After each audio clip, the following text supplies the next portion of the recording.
সুপ্রিয় শিক্ষার্থীবৃন্দ, শর্টকাট সলিউশনের পক্ষ থেকে তোমাদের সবাইকে স্বাগত জানাচ্ছি। আজকের আমাদের যে ক্লাসটি সেটি হচ্ছে সপ্তম শ্রেণীর ম্যাথ বইয়ের প্রথম অধ্যায়, এবং আমাদের প্রথম অধ্যায়ে যেটা ছিল মূলদ ও অমূলদ সংখ্যা। আমরা বিগত ক্লাসগুলোতে মূলদ ও অমূলদ সংখ্যার বেশ কিছু ম্যাথ এর সমাধান করেছিলাম। আজকে আমরা করব অনুশীলনী 1.2 এর 11 নম্বর প্রশ্নটি। আমরা কি করব? 11 নম্বর প্রশ্নটি সমাধান করব। আমাদের আজকের 11 নম্বর প্রশ্নে বেশ কিছু প্রশ্ন দেওয়া আছে, সেগুলো হচ্ছে বর্গমূল নির্ণয় করতে হবে। আমরা বর্গমূল কিভাবে নির্ণয় করব সেটি হচ্ছে বর্গমূল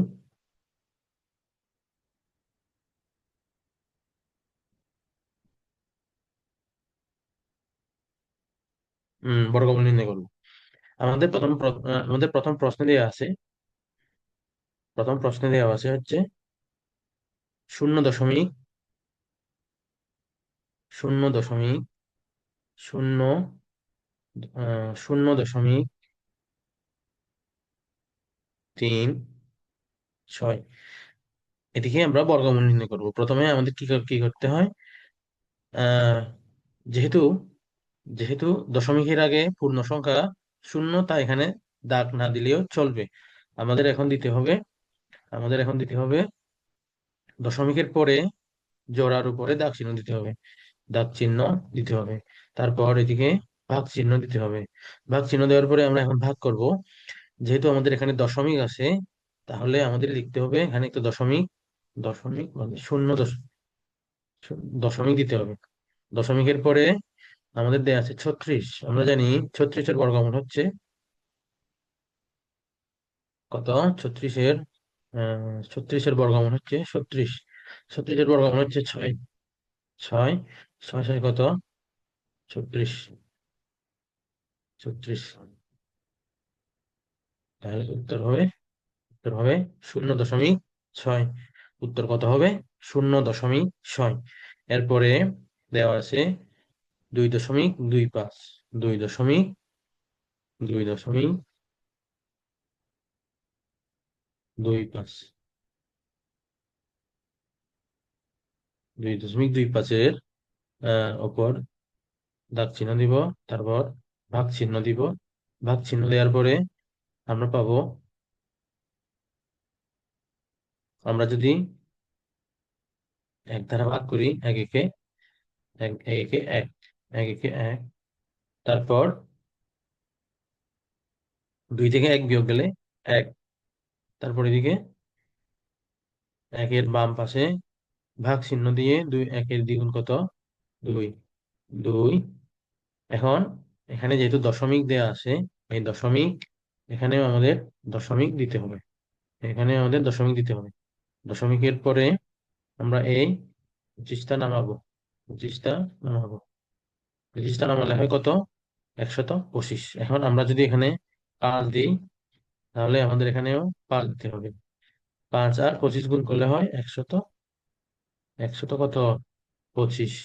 125। তাহলে উত্তর হবে কত? উত্তর হবে 1.05। উত্তর কত হবে? 1.05।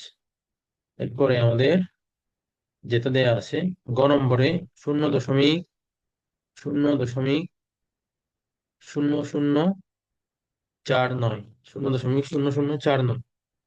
0.0049।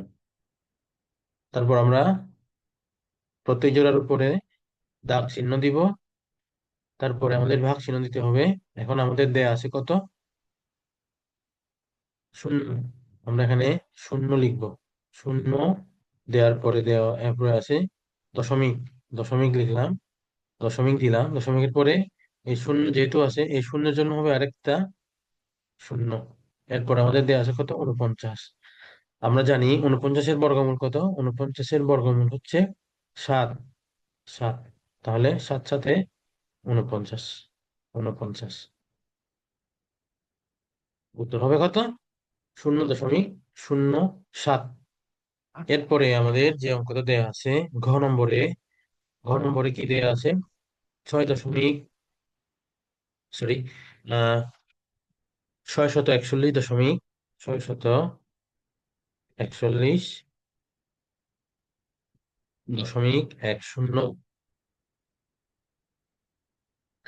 1024, কত?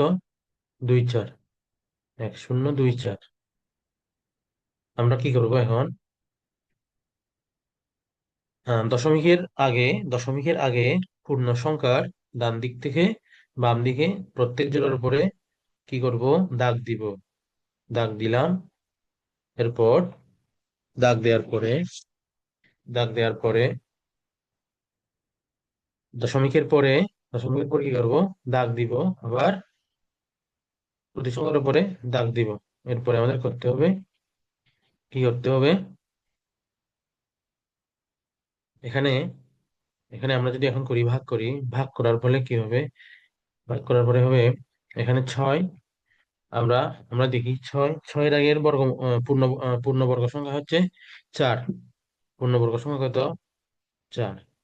তাহলে 4-এর বর্গমূল 2। 2 দুগুণ 4। এরপর এরপরে 6 থেকে 4 বিয়োগ গেলে হয় 2। কত হয়? 2। তারপর নিয়ম অনুযায়ী এদিকে ভাগ চিহ্ন দিব বাম পাশে। এখন 2 এর দ্বিগুণ হচ্ছে 4। 4। তারপরে 41টা নামাবো। 41টা নামাবো। 41, 41টা নামালাম। 41 নামালে এখানে হয় 241। 241, 424, 430, 436। এখন আমরা যদি এখানে 5 নিই, 5 নিলাম। এখানেও 5 নিতে হবে। এখানে কত নিতে হবে? 5। তারপরে 5, 45 আর 5 গুণ করলে হয় 5 5 25, 4 5 20, 20 আর 2 কত? 22। কত হয়? 22। তারপর বিয়োগ করলে হয়, এখানে হবে 6, এখানে হবে 1। কত হবে? 1। এরপর আমাদের নামাতে হবে, এখানে দশমিক আছে, এখানে দশমিক দিতে হবে। তারপর এই 10, এই 10টা, এই 10 নামাতে হবে। 10 নামালে আমাদের আসছে কত? এখানে হবে 25 দুগুণ কত? 50। 25 দুগুণ 50। 50। এখন আমাদের এখানে লিখতে হবে, আমরা যদি 3 লিখি তাহলে আমাদের এখানেও 3 লিখতে হবে। এরপর গুণ করলে আমরা পাই 3 থেকে 9, তারপর 0, 3 পাশে কত? 15। 15। এরপর আমরা যদি বিয়োগ করি তাহলে আমরা পাবো এখানে 1, এখানে কত পাবো? এখানে পাবো 0, এখানে পাবো 1।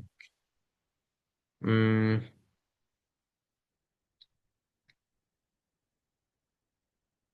এখানে এখানে পাবো কত? 1। 1 কত পাইলাম? এখানে পেলাম কত? 1। তারপর এই 24টা নামাবো। 24টা নামাবো। 24, 24টা নামানোর পরে এখানে আসবে কত? 2। এই 253 এর দ্বিগুণ হলে হয় কত হবে? 3 দুগুণ, 3 দুগুণ কত? 6। 5 দুগুণ 10, 2 দুগুণ 4, 5। 506। আমরা যদি এখন এটাকে দ্বিগুণ করি, এখানে যদি 2 দিই, 2 দিলে এখানেও 2 দিতে হবে। কত দিতে হবে? 2। 2 দুগুণ, এরপর যদি 5062কে যদি 2 দ্বারা গুণ করি, এই 2 দ্বারা গুণ করি, তাহলে আমাদের হবে 2 দুগুণ 4, সদগুণ 12, 2 শূন্য শূন্য 1, হাতে যেহেতু 1, তারপর 5 দুগুণ কত? 5 দুগুণ 10। তাহলে এখানে বিয়োগ করলে হয় 0। তাহলে আমাদের বর্গমূল হবে কত? 25.32, 25.32। তাহলে এর বর্গমূল হবে কত? 25.32। এরপর আমাদের যে প্রশ্নটা দেয়া আছে, 9 নম্বরের দেয়া আছে, প্রশ্ন দেয়া আছে 0.0000576 এর বর্গমূল নির্ণয় করতে হবে। বর্গমূল নির্ণয় করতে হবে। আমরা যদি লিখি তাহলে 0, 0, শূন্য, এই শূন্য, 5, 7, 8, 6। তাহলে আমরা পাবো এর উপরে, এর উপরে জোর, এর উপরে, এর উপরে, আর এর উপরে দাগ দিতে হবে। আমরা এখন, হ্যাঁ, যেহেতু দশমিক আছে, দশমিক দিতে হবে এখানে। দশমিক, তারপরে শূন্য, শূন্য, শূন্য এর আগে দশমিক, শূন্যের জায়গায় দশমিক, এই শূন্যের জায়গায় এই শূন্য, এই শূন্য। তারপর এই পাঁচের এখানে কি লিখতে হবে এখন? আমরা জানি পাঁচের আগের বর্গমূল হচ্ছে 2, সরি 4, চারের বর্গমূল হচ্ছে, চারের বর্গমূল হচ্ছে 2। তাহলে আমরা লিখবো, তাহলে আমরা যদি বিয়োগ করি 1, এবং এখানে, এখানে আমরা পাচ্ছি, কত পাচ্ছি? 176। একে যদি নামাই 76, এখন 2 এর দ্বিগুণ হবে কত? 4, 4। আমরা যদি এখানে 4 দ্বারা গুণ করি, আবার 4 দিই, তাহলে 4 ছাড়া 16, 4 ছাড়া 16, 16 এর একে কত? 17। কত হলো? 17। বিয়োগ করলে শূন্য, এবং আমাদের বর্গমূল হবে 0.024। কি হবে? ও এর বর্গমূল হবে 0.024। এরপর আমাদের সর্বশেষ যে অঙ্কটি দেওয়া আছে সেটি হচ্ছে 144.841225। 841225, 144.8225। আমরা যদি একে বর্গমূল করি তাহলে আমরা পাবো, এর উপরে জোড়া দাগ দিতে হবে এখানে, এর উপর দাগ, এর উপরে দাগ, এবং এর উপরে দাগ দিতে হবে।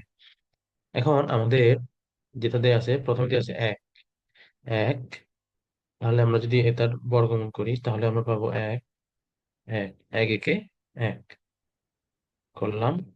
তারপর একের দ্বিগুণ কত? একের দ্বিগুণ কত হয়? 2, 2। তারপর 44 কে, 44 কে নিচে নামাবো, নামালাম 2। এখন আমাদের করতে হবে, কি করতে হবে? এখানে যদি 2 দিই, 2 দিই, তাহলে এখানেও 2 দিতে হবে, 2। তাহলে 22 কত? 44। কত হয়? 44। তারপর আমাদের দেয়া আছে কত? 84। 84 এর আগে কি দেয়া আছে? দশমিক। তাহলে আমাদের এখানেও দশমিক লিখতে হবে। দশমিক লিখে এই 84 তে নামাবো এখন। 84 কি নামাবো? 84।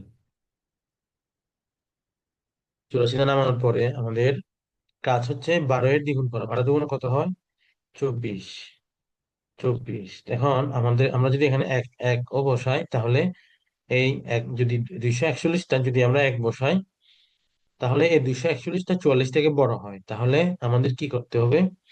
আমাদের করতে হবে এই 12কে নামাতে হবে, 12কে নামাতে হবে। 12কে নামালে এখানে একটা শূন্য দিতে হবে। শূন্য দিলাম। শূন্য দেওয়ার পরে আমাদের এখানে আরেকটা শূন্য দিতে হবে। শূন্য দিলে কি হয়? তাহলে আমরা এখন পাবো,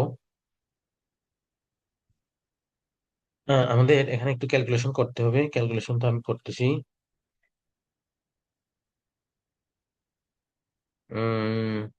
2, 2, 2 যে 4, 324, 72, যদি 3 দিই 424, তাহলে আমরা যদি এখানে 3 দিই, তাহলে এখানেও 3 দিতে হবে। 3 3 9, 9, 3 শূন্য শূন্য, 324 কত? 72, 72। বিয়োগ করলে হয় 3, তারপর এখানে শূন্য, কত হবে এখানে? এখানে হবে কত? শূন্য। শূন্য হলে এখানে হবে 2, 2, আর এখানে হবে 1, 1। এরপর আমরা এই 25টা বাকি আছে, এই 25টা নামাবো। 25 নামালে হবে এই সংখ্যাতে চলে আসবে। তাহলে আমরা এখন যদি এটাকে গুণ করি, তাহলে 2 দ্বারা গুণ করলে হয় 6, ছয়, শূন্য, চার, কত হবে এখানে? চার এবং দুই। এখানে কত হবে? এখানে হবে কত? দুই। এখন আমাদের এখানে একটা সংখ্যা বসাতে হবে। আমরা যদি এখানে সংখ্যাটি বসাই, আমরা এখানে একটি সংখ্যা বসাবো, 3 × 5 = 72, 500 কত? 4। যদি এখানে 5 বসাই, 5, এখানেও 5 বসাতে হবে। 5 এখন গুণ করলে হয় 5 × 5 = 25, 5 × 5 = 25, 530, 530 আর 2 হয় 32, হাতে 3, 5 × 3 এটা হবে। 5 আর 0 গুণ করলে হয় 3, হাতে যেহেতু 3 আছে তাহলে এখানে 3 লিখবো। 3, তারপর 4 × 5 হবে, 4 × 5 হবে 20, 20 হাতে 2, 5 × 2 = 10, 10 × 11 কত? 12। তাহলে আমাদের এটা মিলে গেল। সুতরাং আমাদের যে উত্তরটি চলে আসছে সেটি হলো 12 দশমিক তারপরে 6-এর বর্গ হবে 12.035। কত হবে? 12.035। তাহলে আজকের ক্লাসটি আমরা এই পর্যন্ত শেষ করব। আমরা আগামী ক্লাসে আবার দেখা হবে আপনাদের সাথে। সো তোমরা যারা এখনো আমাদের চ্যানেল সাবস্ক্রাইব করনি, দয়া করে সাবস্ক্রাইব করে দিও, কেননা পরবর্তী যে ভিডিওগুলো আমরা দিব সেগুলো যেন তোমরা দেওয়ার সাথে সাথে পেয়ে যাও। সবাইকে ধন্যবাদ জানিয়ে আজকের এই ক্লাসটি শেষ করলাম।